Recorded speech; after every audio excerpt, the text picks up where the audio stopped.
Hello everyone, this is Enoch Discipleship and I am back with another video. And this is part 6 on how to succeed in your winning season. How to succeed in your winning season. You could very well be in a winning season and not know it and not know how to get the best results from it. And so that's what God wanted me to talk about is how to get the best results from your winning season. You can have 7 years of prosperity and not even know it. You can have 7 years of prosperity and not even maximize it. So we're going to go over some things um, of how to truly maximize the potential and the opportunity of winning.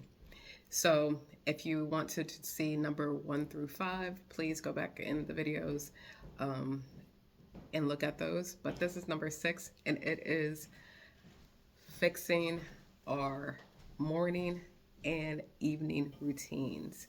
Fixing our morning and evening routine. So we all have a morning routine. We all have an evening routine. Even if it's not something that you intentionally have planned out or thought about, you do something on a regular basis in the morning and you do something on a regular basis in the evening. Now, what God is talking about though, if you have a big promise upon your life where God is going to take you from the pit to the palace, your morning routine and your evening routine needs to be able to help get you there. It needs to be able to help get you there. And that is who God is speaking to this morning is who has that big promise that you know that the promise is so big upon your life, meaning that you are supposed to be evangelizing across the world. You are supposed to be maybe a pastor's wife or a pastor, a prophet, prophetess, whatever the case may be. It's really big and it has something to do with a lot of people.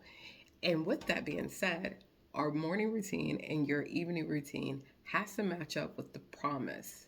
Has to match up with the promise. So some of the suggestions that God had gave me and some of the things He's done for me so thus far is the first and foremost, waking up early. Waking up early. I mean, it's a scientific fact and statistically, the most successful people in the world and in as a Christian, they wake up early. They wake up very early. When the military trains soldiers, they get them up very early. I believe it's like 4:30, 5 o'clock. I could be wrong. If you are in the military or if you was in the military, please comment what time it is that they have you wake up in the morning. But waking up in the morning early enough will give you an ample amount of time to get certain things done that you necessarily would not have time to get it done if you woke up at an average time of like maybe 8 o'clock or 9 o'clock. It's kind of late and so many things could have been done if that's the time that you wake up, because if that's the time that you wake up, by the time you get ready and everything, you're probably looking about 9, 10 o'clock, and that's almost lunchtime. So, waking up early is one of the helpful keys to a morning routine and to gain the ultimate and maximum of success. So, another thing would be being intentional, or whether you eat breakfast in the morning or you fast. If you are eating in the morning, maximizing the protein, because protein helps you stay full for longer. It also gives you lean muscle, and it recovers your muscles from anything that you have done as far as running around all the time and doing a lot of active work. It's going to help you to regain that strength. So if you do not eat in the morning and you are intentionally fasting in the morning, doing an intermediate fasting or fasting for the Lord, be intentional on what that is. Be intentional on what you're doing and how you're doing it, whether it's you're just doing liquid, whether it's no food, no liquid, and you're just doing it for a certain period of time, whatever the case may be, factor that in into your morning routine, because that is important. Are you a breakfast person or are you fasting? Another thing would be exercising. Exercising. Um, God has introduced exercising to my morning routine as of, what is it, 3 weeks ago. No, I'm sorry, 3 months ago. 3 months ago. And if you want to learn more about that, please comment down below and I can introduce you to my fitness coach, um, and we do Zoom calls. So it's really, really cool to have someone that actually helps you to have accountability. You don't push the snooze when you know somebody's waiting for you. And we also do it in a group setting, even though it's on Zoom. So exercise, whether it is taking a walk, taking a jog, going to the gym, doing some things at home, having your free weights, going into a basement room or whatever you have your, everything set up, but exercising in the morning, again, statistically speaking, scientifically speaking, it sets the tone for your day. It puts you in a better mood, and it literally is probably one of the best things that God has changed um, this year as far as getting ready for whatever it is that He has for me. And remember, when it comes to your winning season, you don't know what it is that God has for you. So, therefore, being ultra prepared in every way possible, all the ideas that God is giving you that is good and perfect under the sun, just go about it diligently. Go about it and seeking Him. Go about it and just do it. Just do it. So, again, exercise in that morning routine. Some people exercise twice a day. Sometimes, if I can, I will. So, that is, beneficial. Exercising again after you eat kind of helps with your blood sugar. So, also in your morning routine, making sure that you have time for the Lord, whether it is when you first wake up, whether it is in the middle of your morning, but making sure in the morning routine you make time for the Lord.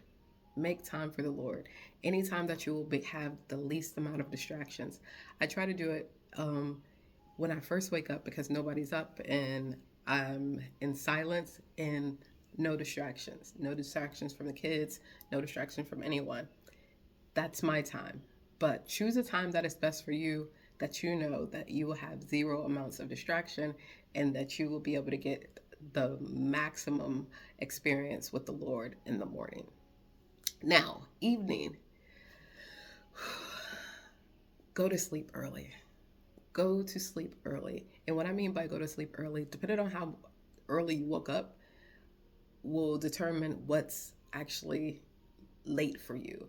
So, what is late for me because I wake up early? Late for me is like 9 o'clock because I woke up at 4. So, if I woke up at 4 in the morning, 9 o'clock is pretty late. And so, but that's early for the world. So, I go to sleep early. It just gives me so much energy by the time it's time to wake up in the morning that I don't feel groggy. I don't feel like I want to sleep in any longer. It is perfect. It is perfect. So go to sleep early if you get up early. But if you don't get up early, going to sleep later is probably better so you can at least still get some things done. Making sure that you have a nighttime routine that consists of, taking your shower or your bath, doing all your hygiene things, wearing pajamas. Um, I don't think people sleep in their clothes, but just in case, I know sometimes I got to get my kids and be like, no, you're not sleeping in your clothes. But getting some nice pajamas and things of that nature, because again, God is helping you to become this queen, this king, and there's some things that you have to put in place in order to maximize the opportunities that God gives you. So if you start all these processes, if you start your morning routine, and I think the beautiful thing about YouTube, there's actual videos of everybody in their morning routine, whether it's super exaggerated or, you know, not even true, but at least it's inspiration, and at least it can get your mind thinking like, okay, this would be a good thing. I think I could take a piece of this and a piece of that or whatnot. So I'm not about to show you my morning routine because it's not very glamorous as you might see on social media, but my morning routine is what it is. Wake up early, do a Bible study, work, listen to the word, then I work out, drink coffee. I intermediate fast. I don't eat anything until about 11.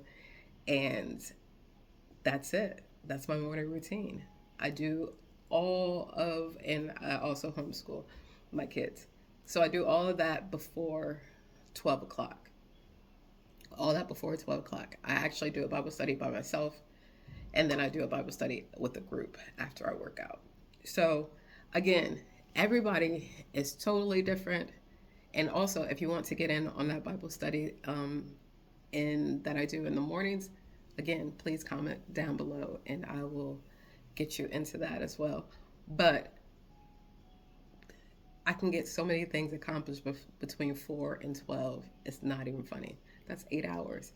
And usually after 12, I will go and clean up the house, answer emails, run errands and things of that nature. But if I don't have any more work that I need to do, that I don't do anything, no other work. And I guess just spend time with my children, spend time listening to the Lord to see if there's any extra and further instructions. And that's it. That's it. So God wants you to get those things in place so you can truly maximize your day, truly maximize the opportunities that He gives you, and just knock things out of the park. You are your biggest competition. You are your biggest rival when you are not being as productive as you would like to be. So I'm still working on it because God is just changing everything. He just changed everything for me, and I'm only about 3-4 months in of consistently with the same schedule, but it's been awesome. So I hope this helps someone. And if you have any comments or questions, or if you have any tips and tricks that you do with your morning routine or your evening routine, please talk about it, and it will help someone. I'm sure it will. So send it to somebody that is already on the verge of wanting to switch some things. And I'll talk to you soon. Love you guys. Bye.